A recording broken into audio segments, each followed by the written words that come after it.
Привет, армия! Добро пожаловать на мой канал. Все камеры были направлены на Чингука. Каждая вспышка, каждый объектив, каждый заголовок следили за каждым его движением. Он вошел, словно королевская особа. Спокойный, уверенный, недосягаемый. Казалось, комната принадлежит ему. Но внезапно что-то изменилось, потому что прямо рядом с ним стоял Тэхён. Он не говорил, он не улыбался, он не двигался, но его выражение лица говорило все. Один взгляд в его глазах, всего один. И внезапно вся атмосфера изменилась. Фанаты перестали аплодировать. Фотографы перестали щелкать затворами. Люди начали шептаться. Что видел Тэхён? О чем он думал? И почему этот единственный момент взорвал интернет за считанные минуты? Потому что в комнате, где Чингук должен был быть единственной звездой, лицо Тэхёна рассказывало историю, которую никто не был готов услышать. Этот момент не казался насильственным. Он казался опасным.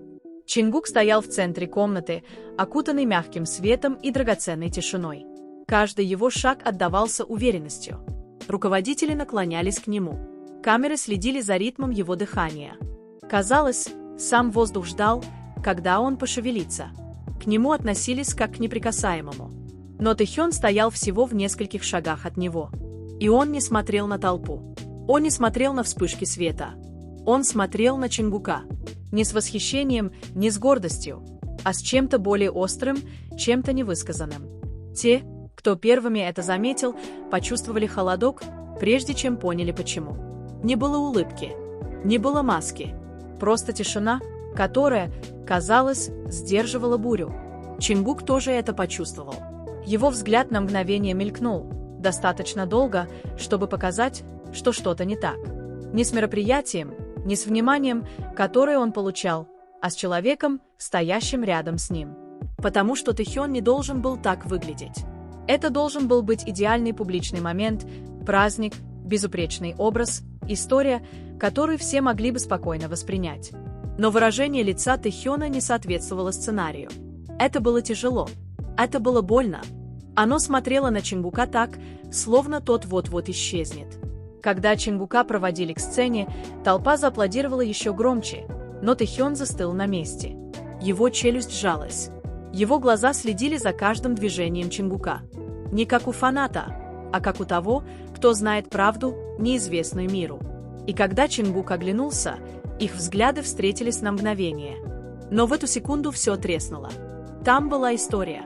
Там было напряжение. Там было что-то неразрешенное. Камера не запечатлела смысл, только момент. Но фанаты, которые будут смотреть позже, будут пересматривать это снова и снова, пытаясь понять, почему взгляд Тэхёна, кажется, кричит. Чингук первым отводит взгляд, и тогда начинаются шепотки. Люди в зале чувствуют это. Энергия изменилась. Внимание по-прежнему приковано к Чингуку, но любопытство переключилось на другого человека, на того, кто не улыбается, не хлопает в ладоши, не подыгрывает. Тэхён не злится. Ему больно. И эта боль гораздо опаснее, потому что то, что произошло между ними, еще не закончилось. Даже близко. И пока Чингук выходит на сцену один, Тэхён остается позади, неся историю, которую никто не готов услышать. Но мир скоро узнает. Аплодисменты продолжают раздаваться, но они кажутся пустыми. Чингук стоит под светом софитов, окруженный людьми, которые восхваляют его, улыбаются ему и скандируют его имя, как нечто священное. Каждое слово было отточено. Каждая реакция была отрепетирована. Его прославляли, возвышали, возводили на такой пьедестал, что никто не смел его оспаривать. Кроме одного, Тэхёна, стоящего на краю зала. Тэхён молча наблюдал. Ему не нужно было двигаться. Ему не нужно было говорить ни слова. Одного его присутствия было достаточно, чтобы разрушить иллюзию, потому что он не был впечатлен. Чингук чувствовал это как давление на спине. Даже не оборачиваясь, он знал, что Тэхён все еще здесь, все еще наблюдает, все еще держится за что-то, что отказывалось умирать. Ведущий заговорил. Зрители засмеялись. Вспышки камер. Но мысли Чингука были где-то в другом месте. В воспоминании, которое он пытался похоронить. Обещание, данное в тихом месте. Взгляд, который когда-то значил все. Момент, который не должен был заканчиваться. И теперь этот момент стоял позади него в образе Тэхёна. Когда Чингук наконец снова посмотрел на него, выражение лица Тэхёна не изменилось. Ни гнева, ни улыбки. Только тот же самый грубый, нечитаемый взгляд, как будто он задавал вопрос, на который Чингук боялся ответить. «Почему ты ушел?» Вопрос не был задан. Он был не нужен. Чингук сглотнул. На мгновение идеальное изображение треснуло. Его рука крепче сжала стакан, который он держал. Его плечи напряглись, и те, кто знал его лучше всего, могли это видеть. Что-то было не так. Тем временем Тэхён сделал шаг вперед. Не к камере, а к Чингуку. Движение было незначительным, но оно вызвало толчок в комнате. Кто-то прошептал, другие повернули головы. Даже фотографы поправили объективы, потому что все это чувствовали. Что-то вот-вот произойдет. Чингук это понял. У него на мгновение перехватило дыхание. Что бы ни было между ними, это больше не было невидимым. Теперь они были слишком близко. Слишком много осталось недосказанным. Тэхён остановился в нескольких шагах. Достаточно близко, чтобы Чингук увидел усталость в его глазах. Достаточно близко, чтобы почувствовать тяжесть всего, что так и не было разрешено. Тэхён по-прежнему молчал. Ему это было не нужно. Его молчание было громче любого заголовка.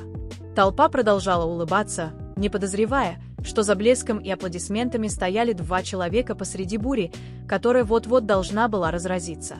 И когда это произойдет, ничто уже не будет прежним. Расстояние между ними казалось тоньше воздуха. Чингук слышал, как говорил ведущий, чувствовал жар света, чувствовал, как камеры ищут очередной идеальный ракурс. Но все это не имело значения. Там стоял только Тэхён. Слишком близко, слишком тихо, слишком реально. Его глаза не были обвиняющими. Они ждали. Чингук сдался первым. «Почему ты здесь?» Тихо спросил он, достаточно тихо, чтобы его услышал только Тэхён. Губы Тэхёна изогнулись не в улыбку, а в горькую гримасу. «Забавно», — мягко ответил он. «Я мог бы спросить тебя то же самое». Чингук на мгновение отвел взгляд, словно в зале вдруг стало слишком тяжело. «Это не то место». Тэхён слегка наклонился к нему. «Тогда почему это место кажется идеальным?» Напряжение между ними было настолько сильным, что могло разорвать их на части. Вокруг раздавался смех. Люди пили, улыбались, делая вид, что все в порядке. Но воздух вокруг Чингука и Тэхёна был другим. Плотным, электрическим, хрупким. «Уходи», — сказал Тэхён. Не резко, не сердито, просто честно. «И ты никогда не оглядывался назад». Челюсть Чингука сжалась. «Это неправда». «Тогда почему я чувствую себя одиноким, когда тебя нет?» Эти слова били сильнее любого крика. Чингук не ответил, потому что не мог. Слишком много вещей он так и не сказал. Слишком много ночей он провел, убеждая себя, что расстояние безопаснее правды. Тэхён медленно выпрямился. Его глаза искали на лице Чингука что-то, что когда-то было. «Тебя приветствовали, как будто ничего и не случилось», — пробормотал он. «Как будто никто не пострадал». Чингук наконец встретился с ним взглядом. «Ты думаешь, я не пострадал?» В этот момент Тэхён замер на мгновение. Боль в его глазах сменилась чем-то другим. Чем-то очень близким к сожалению. Но так же быстро боль исчезла. «Ты всегда умел это скрывать», — сказал он. Толпа внезапно снова зааплодировала, привлекая внимание к Чингуку. Кто-то окликнул его по имени. Момент нарушился. Чингук отступил на шаг назад, вынужденный вернуться к роли, которую ему предназначалось играть. Золотой мальчик, звезда, тот, кого все обожали. Тэхён остался на месте, наблюдая, ожидая, и то, что все еще тлело между ними, не угасло. Оно только разгоралось сильнее, потому что правда не была сказана. И когда она наконец прозвучит, она разрушит не только их молчание. Расстояние между ними вернулось, но оно уже не было пустым. Оно было наполнено энергией. Чингук снова оказался в центре внимания, ведомый улыбающимися лицами и вежливыми руками, которые не понимали, что прервали нечто гораздо более опасное, чем любой скандал. Он кивал, произнося нужное слово, принимая нужное выражение лица, но его мысли оставались с Тэхёном. Каждое произнесенное им предложение казалось фальшивым. потому что позади него Тэхён все еще был там, все еще наблюдал, словно запомнил каждый вздох Чингука. Аплодисменты раздались снова. Чингук склонил голову, благодаря залу, и на мгновение почти забыл, как дышать. Тяжесть ожиданий давила на его грудь. Он должен был быть здесь идеальным, но Тэхён увидел трещины. Когда Чингук отошел от сцены, шум толпы слился в размытое пятно. Он повернулся к более тихому коридору, надеясь на секунду, чтобы сбежать от всего этого. Он не успел далеко уйти. «Опять бежишь?» Раздался голос Тэхёна позади него, тихий, но достаточно резкий, чтобы остановить его на месте. Чингук закрыл глаза. «Не сегодня вечером», — сказал он. «Не так». Тэхён подошел ближе. Коридор был уже темнее, более открытым. Ни камер, ни толпы, только они двое. «Ты никогда не выбираешь подходящее время», — возразил Тэхён. «Ты просто выбираешь самый легкий». Чингук повернулся к нему лицом. «Ты думаешь, это легко?» Тэхён долго смотрел на него. «Думаю, ты научился выживать, притворяясь, что ничего не чувствуешь». Между ними повисла тишина. Голос Чингука понизился. «Ты понятия не имеешь, сколько я пожертвовал, чтобы уйти». «Тогда расскажи мне», — тихо сказал Тэхён. Чингук открыл рот и замолчал. Потому что правда была сложной. Потому что она раскроет слишком много. Потому что это будет означать признание того, что он не так силен, как все думают. По коридору эхом разнеслись шаги. Голоса приближались. Тэхён сделал шаг назад, не потому что хотел, а потому что мир скоро снова вмешается. «Это еще не конец», — сказал он. «Нельзя уйти дважды». Чингук смотрел ему вслед, сжимая грудь от боли, понимая, что то, от чего он убегал, наконец настигло его, и на этот раз спрятаться будет негде. Коридор был пуст, но тяжесть не исчезла. Чингук на мгновение замер, глядя на то место, где только что был Тэхён. Эхо его шагов затихло, но его слова остались, резкие, нерушимые, невозможно игнорировать. Нельзя уйти дважды. В главном зале празднование продолжалось. Громко играла музыка. Раздавался смех. Бокалы звенели, словно ничего не случилось. Чингук вернулся, улыбаясь так, как все и ожидали. Но что-то внутри него изменилось. В другом конце комнаты Тэхён сел у края. Он не пытался привлечь к себе внимание. Это делало его невозможным для игнорирования. Его глаза следили за Чингуком с тихой, напряженной интонацией. Не гневной, не драматичной, просто спокойной, словно он держался за истину, которая отказывалась исчезнуть. Люди шепчутся, они всегда шепчутся. Кто-то наклонился к другому гостю и пробормотал что-то о напряжении. Другие подняли телефоны, делая вид, что снимают комнату, и тайком приблизили лицо Тэхёна. Интернет позже разберет каждое моргание, каждый вздох. Чингук чувствовал себя беззащитным. Он медленно отпил свой напиток, руки дрожали так, что выдавали его. Прожектор все еще был направлен на него, но это больше не казалось безопасным. Это было похоже на ловушку. К нему с вежливой настойчивостью подошел сотрудник. «Они снова готовы вас принять». Чингук кивнул и последовал за ним, сердце бешено колотилось. Когда он проходил мимо Тэхёна, их плечи почти соприкоснулись.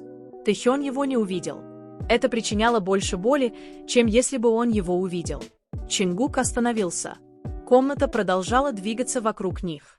Но на мгновение они снова остались вдвоем, застигнутые врасплох чем-то, чего никто другой не мог видеть. «Почему сейчас?» – прошептал Чингук. «Почему здесь?» Тэхён наконец повернул голову. «Потому что ты устал притворяться», – сказал он. «И я устала позволять тебе это делать». Их взгляды встретились. Что бы ни было сломано между ними, оно все еще было сломано. Что бы ни было скрыто, оно все еще там, ожидая своего раскрытия. И мир наблюдал, даже если они еще этого не осознавали. Чингук сделал шаг назад, на свет. Тэхён оставался в тени, но грань между ними исчезла. И когда она наконец сломается, это почувствуют все. Музыка гремела, но звучала отдаленно. Чингук снова стоял в передней части зала, отвечая на вопросы, улыбаясь для фотографий, пожимая руки людям, имена которых он забудет, как только они уйдут. Он все делал правильно. Каждое движение было идеальным. Но его взгляд постоянно возвращался к Тэхёну. Тэхёна больше не было. Его не стало. Отсутствие ударило сильнее, чем его взгляд. У Чингука сжалось сердце. Он извинился посреди разговора, что-то вежливо пробормотал и незаметно ушел. Никто не заметил или, по крайней мере, сделали вид, что не заметили. Коридор за пределами главного зала был тихим, тусклым, заполненным дверями, ведущими в пустые комнаты и уединенные места. Чингук шел быстрее, чем хотел, его шаги эхом отдавались, словно биение сердца. «Тэ!» – тихо позвал он. Ответа не было. Он свернул за угол, и вот он, прислонившись к стене, со скрещенными руками и опущенными глазами. Он выглядел измученным не физически, а эмоционально. «Ты всегда такой», — сказал Тэхён, не глядя на него. «Ты ждешь, пока тебе станет плохо, чтобы пойти за мной». Чингук остановился в нескольких шагах. «Я не знал, что ты уходишь». «Я всегда ухожу», — ответил Тэхён. «Ты меня этому научил». Его слова были тихими, но обжигающими. Чингук сглотнул. «Это несправедливо». Тэхён поднял взгляд. «Несправедливо быть забытым». Между ними воцарилась тишина. На этот раз не было никакого тревожного шума. Не было аплодисменты. Только они вдвоем, годы невысказанных слов. «Ты думаешь, я хочу уйти?» — спросил Чингук. «Ты думаешь, легко притворяться, что ты ничего не значишь?» Тэхён не ответил, правда была написана на его лице. Чингук сделал шаг ближе. «Я ушел, потому что остаться означало развалиться на части», — прошептал он. «А я и так уже в полном беспорядке».